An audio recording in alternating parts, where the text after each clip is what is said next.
Hey everyone, it's Katie from Moonflower Moments. I thought today I would do a video of decks that I've done a complete 180 on. So these are decks that when they came into my practice, I really didn't know how to work with them. I knew that I was interested in them, which is why I purchased them, but they just sat unused for a really long time until I could figure out what to do with them. And most of these decks I had tried to incorporate in my practice early on, but it just took me a long time to be able to use them as valuable tools. So I will say that the entire collection of decks that I'm about to share with you at one point or another was on the figurative chopping block. I don't really rehome decks a lot, and if I do, it kind of goes to where my best friends are, so that way, like, if I want it back, it wouldn't be that big of a deal. But I will say they were definitely on the figurative chopping block, and there were some of them in this list that I got so tired of looking at that I absolutely put in a different place because I couldn't handle looking at them anymore and not using them. So that was a really long intro to how many decks do I have here? 1, 2, 3, 4. The 8 decks that I'm going to show y'all. So that being started, I'm going to start with the one that actually inspired this video. So this is my Queen of the Moon Oracle. My feelings towards this deck completely changed when I decided to edge it in orange. I actually decided to edge this in orange because I was like, you know what, I don't care about this deck. So if I mess it up, well then who cares? And then at the time I was just completely, utterly obsessed with the color orange. I still am. And it really helped me to bond with the deck, to really see it from a new perspective. This is a deck that was like meant to be edged. And so I think that really helped me develop my relationship with it. But quite recently, I've had some friends come into my life that are more moon people than sun people.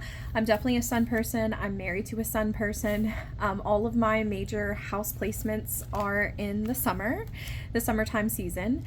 And so I think that it definitely impacts who I am. So now all of a sudden I'm surrounding myself with these moon people and people that really are kind of idolizing the moon and like telling me to pay attention to the eclipse system and or sending me pictures of the moon and things like that. And so she started to take on a different kind of beauty to me, a beauty that is more tangible and accessible.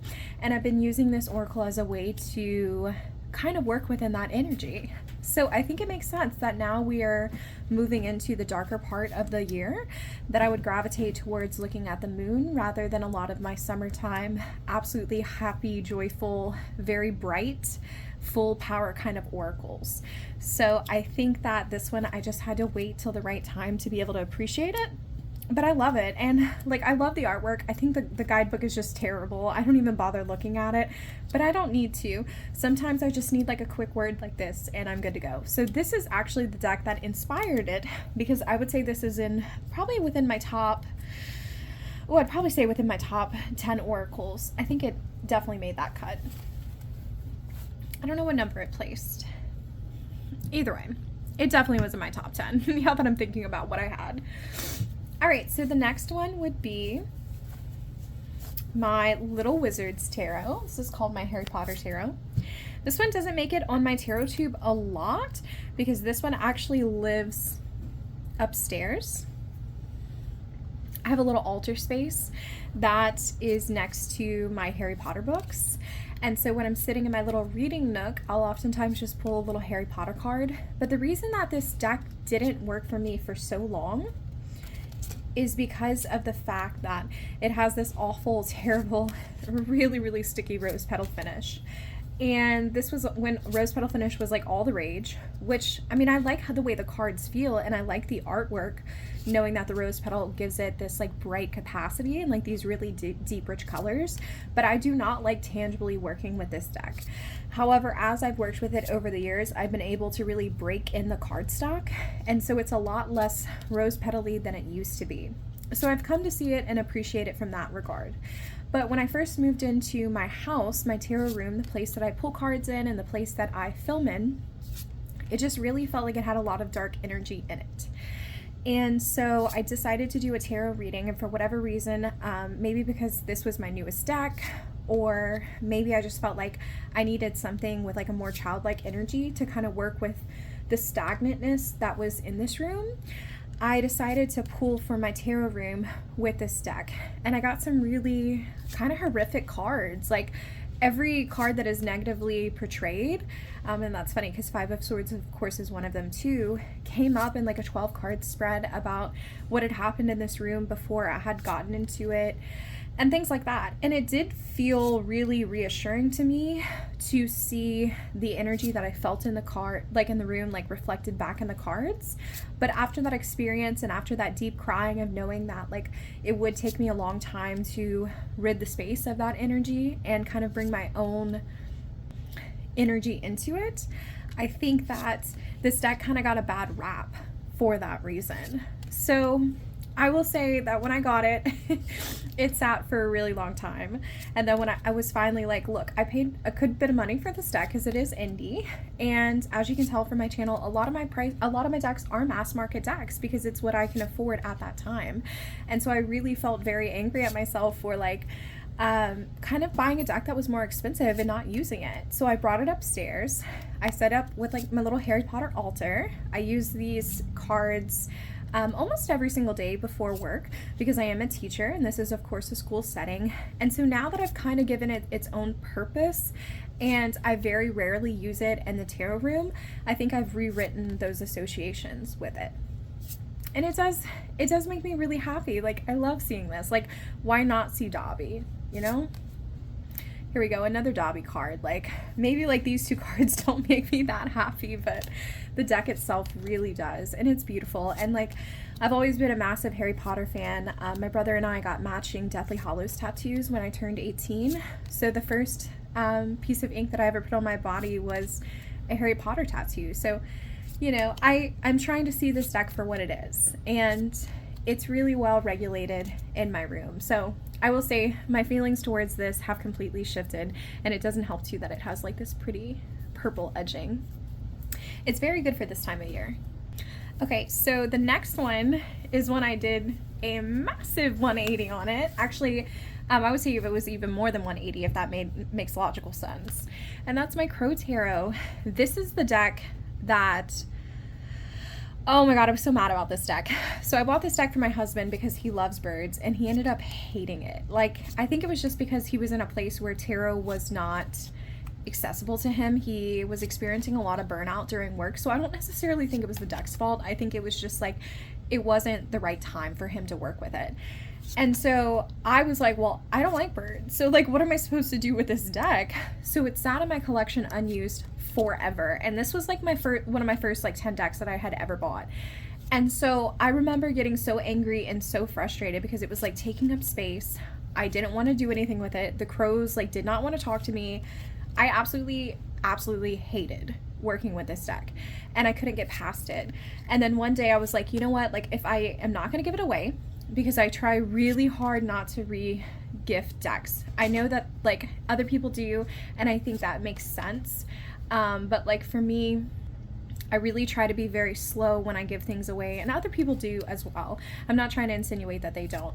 But anyway, back to the whole main point is that I decided that if I wasn't going to give it away to someone, that I needed to do something with it because I was getting so sick and tired of not doing anything with it. So I created my own little altar space in my office and I pull from the Crow Tarot. Sometimes I'll actually pull a card and I'll work with that for however long I need to. Other times I will deliberately select a card. So I think right now I have the Page of Wands and I did actually deliberately pull from that. But like last month and the month before that, I had the Death card out because I was really going through that energy. And it serves as that kind of visual reminder of the progress that I'm making towards big overarching things. And it makes sense because the birds are able to see things from a bird's eye point of view. So I feel like that's exactly where the crows need to be. So now, because I've given it that kind of dedicated practice, I do find myself wanting to reach for it even more often. I like to use this deck to read for my pine trees. I feel like my pine trees, the masculine energy of them really fits the masculine energy of the crows. And so it has like its special place in my collection, and I can very safely say that now I really do love this deck. So I'm happy we reached that point because this deck and I were about to fight for a long time. And hopefully you don't find that too disrespectful. There's some decks that you don't jive with, and there's some decks you just need time to work with. All right, so the next one is a recent 180, and oh my god, I'm so glad, because this was almost my biggest deck disappointment of the year, and then it just wasn't. So this is my Witch Sisters, which I did decide to edge in. I thought it was going to be like a lighter pink. It ended up being like a little bit darker, but I don't hate the way that it turned out. I really don't. So Witch Sisters. So this was, I think to date, the only deck that I've ever pre-ordered. Like I've gotten some Kickstarters before, but I've never really pre-ordered a deck. And so I anticipated this for months and months and months and months. And it came in at the beginning of the year, and I couldn't do it. I think part of it is because I decided that because the guidebook and the cards themselves are so different from traditional RWS, that I needed to study the deck first. So I did that, and I heavily annotated the guidebooks, and I made like my own little study journal from it. But it was really hard for me to do that because I had just came through finishing a year in the Wildwood with Wildwood Tarot, and I was very unhappy about that. It turns out that deck studies that are a year long are way too long for me. Deck studies that are a month long are way too long for me. And so I think that this deck, my experience with studying it was already kind of tainted because I had gotten really sick of studying the Wildwood Tarot.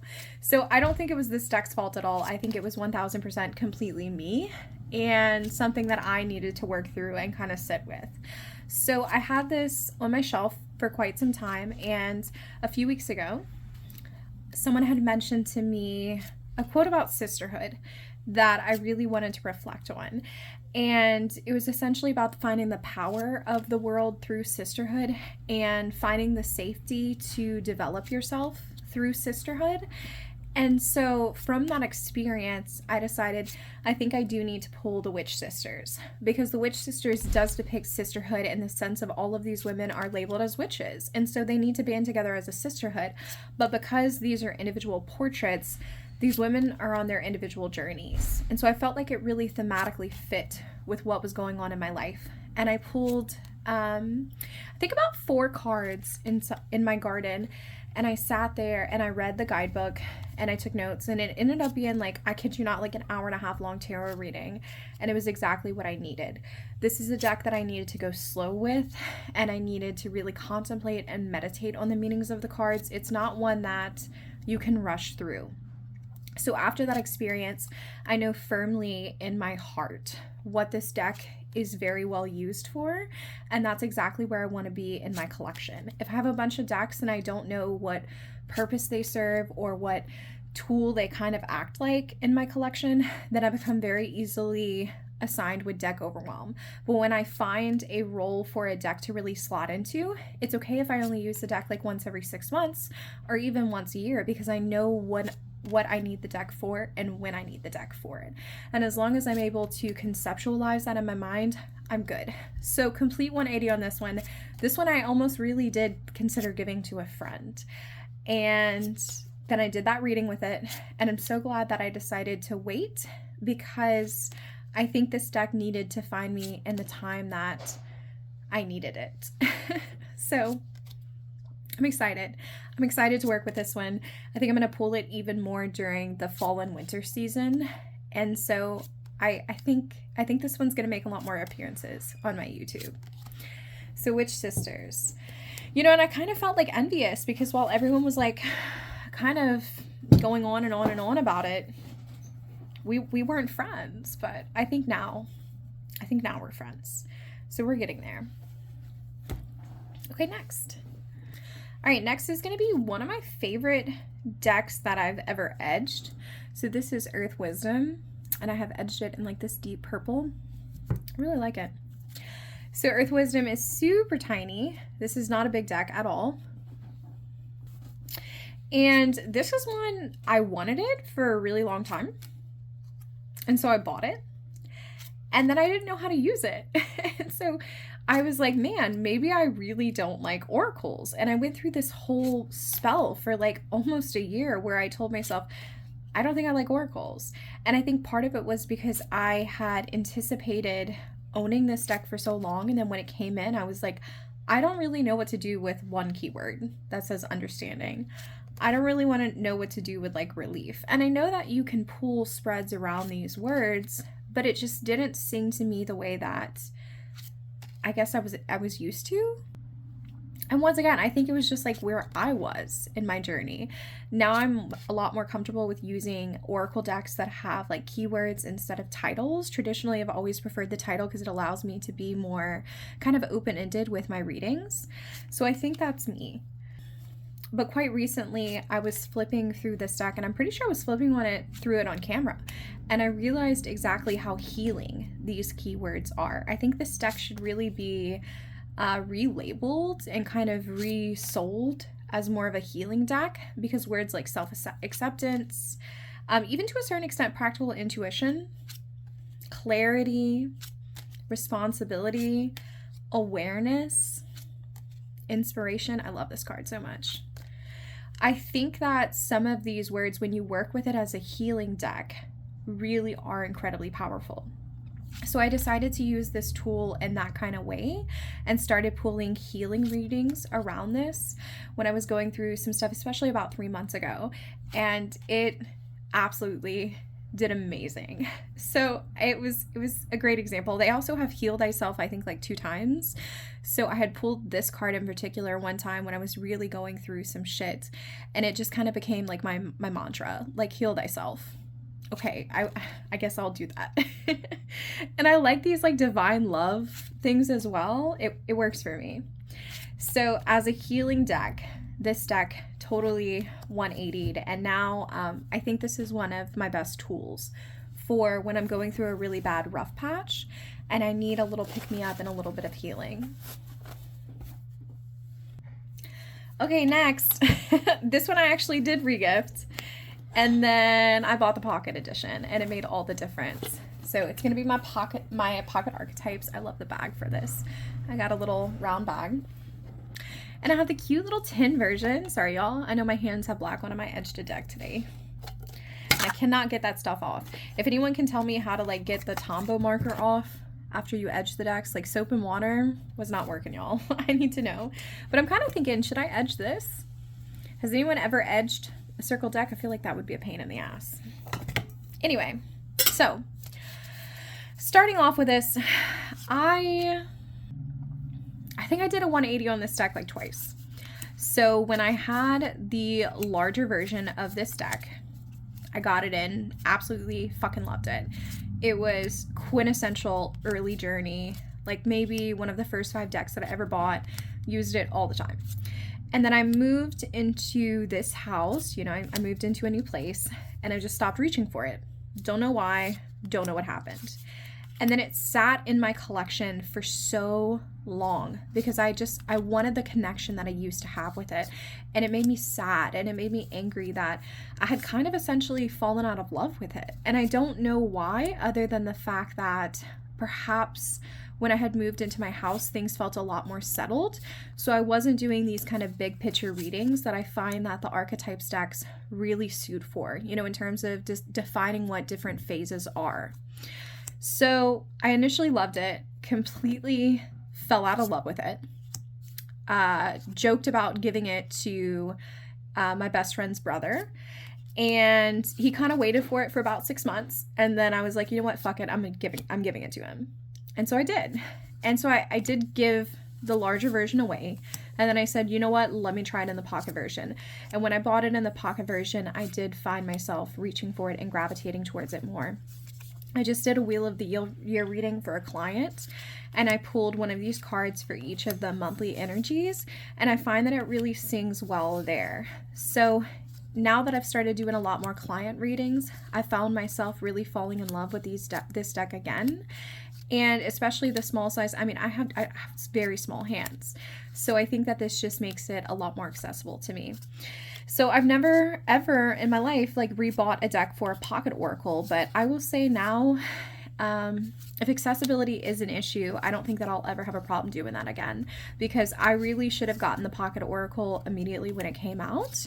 And I'm just happy that I decided to do it, and that I had someone to give the larger oracle to that I knew would cherish it, because, you know, I want to make sure that my decks are loved even after they leave me. Even if I didn't love them while I had them. I guess in this case, I did love it at some point. The other ones I showed, Nah, like those, those I really didn't like until now I love them. So the next is going to be a bit of a pair, because it really is the pair that I love more than the individual decks themselves. So the first little friend to this pair, and I have to take the oracle cards out because there's so many of them mixed in, it's going to be my Dinosaur Mariselle. And this one, I think this bad boy is out of print. So I started mixing the Dinosaur Mariselle with my Goblin Market. And this is a real wintry pair for me. So these guys will be showing up a lot more on my channel in the coming months. That deck is so huge. Oh my God. let me straighten those out. There we go. So I'll talk about the Dinosaur Mariselle first. So when I got the Dinosaur Mariselle, I was hyped. I was excited. I was like, ooh, and I'm going to learn how to read Mariselle. Like, I'm going to really get into this. I love dinosaurs. I took not only 1, but 2 dinosaur classes in college. So this is definitely like a special interest of mine. And mixing that with tarot, I mean, how could you ever pick anything different? So I will say that when I got it in, I did find the keywords in the guidebook to be really sparse. The guidebook is really, really short, and it's not meant to be a beginner-friendly Mariselle deck. And so I really can't fault it for something that like the creator never said that it was. But for me, it wasn't as accessible as what I needed it to be. So I needed to take a little bit of a break away from this Dinosaur Mariselle and purchase another deck. And I did. I purchased Squid Cake, and then I followed that by purchasing CBD Tarot, which does have a really excellent guidebook. I did a few studies on the side. And so I think that for this one, I had to come around to it. Now with Goblin Market to this day is the only deck that I ever bought without watching a flip through. And I mean, I'm never going to get rid of it. I do a lot of ancestral work with the Goblin Market. I have a lot of family members on my mom's side that are German, and I don't understand why this deck reminds me of Germany, but my ancestors on that side, when I work with them, do have like a sense of kind of trickery to them. And so I like that there's a sense of trickery to this deck. I feel like it does symbolize their energy very well. So I will say that because it has a special purpose, it's probably always been safe, but it didn't mean that I always liked it. I hope that makes sense. And I know that using a deck shouldn't feel like pulling teeth, but it did feel like that. Like, I knew that I wanted to use the deck. I just couldn't figure out how. I mean, or rather, I had a space for it, but like, I couldn't figure out how to use it in a way that was more functional, is what I'm going to say. But matching these two bad boys together, I mean, I took 2 decks that I was like very, very unsatisfied with for the most part, and putting them together, they do really sing. For one, I really like how they look on the table together, being that the Goblin Market is oversized and the Dinosaur Mariselle is smaller. I like to use these smaller decks like this as kind of like bridges between cards. So I'll pull 3 of these cards, lay them down, and then I'll put 2 of these cards between the 3 cards that I have to be able to explore the connections. And that's a common way that I use pip decks. So I do find that the sizes make them work really well together. I like the way the color palettes look, but more importantly, the Dinosaur Mariselle is kind of cheeky, and the Goblin Market, like we've already established, is very cheeky. So I will say wholeheartedly that individually, I still have very mixed feelings about this, but I have done a complete 180 in terms of viewing these decks as like accessible, and I guess like, I don't want to say worth having in my collection, but kind of worth having in my collection because of this pair. So this was my 180 in the sense that now that I have them together, I can't stop using this deck during the winter. I live in a place that's very hot, so I don't like all of this white space for most of the year, but when the winter months come around, I did end up using this pair for 2 years straight during the winter. Like, that didn't make sense. 2 consecutive years during the winter. And these were the 2 decks that I used for like my daily draws. I used them, like I had mentioned before, for my ancestor work, especially with this one. But I also use them for like larger spreads, and they're funny and they're cheeky, and the dinosaurs make me laugh, and the goblins are always very mysterious, and this is a pair that's like up to no good, and that does really make me smile. So this was my last 180 pair, which would be the Goblin Market and then also the Dinosaurs Mariselle, and I love these backs. I hope it comes back in print, because I think it's definitely a deck that is very beautiful to look at. And now that I know what the hell I'm doing with Mariselle, I don't find the imagery to be as inaccessible as it was, but it's clever. Like, look at this. I love plesiosauruses. Those are my favorite like marine reptiles, so it's a cute deck, y'all. It's a cute deck. So these were my decks that I've done a 180 on, and if y'all want to respond to this, I would absolutely love that. So I'm thinking of calling it like 180 decks. I feel like that kind of makes sense. Maybe we'll do like a little hashtag. I didn't start this video thinking that, but now I'm kind of thinking, I would like to see other people's responses to it, because I think because I'm someone who really tries her best not to rehome, even in certain cases where I really should have rehomed the deck because I'm getting fucking tired of looking at it.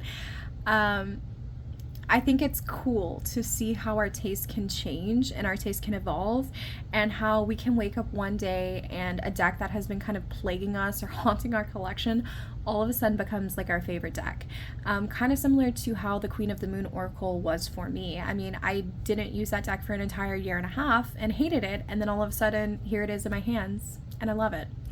So that was a very long way to say I appreciate y'all being here, and if you want to do a response, I would love to see it, and if you could like, I would really appreciate it as well. So I will see y'all next time.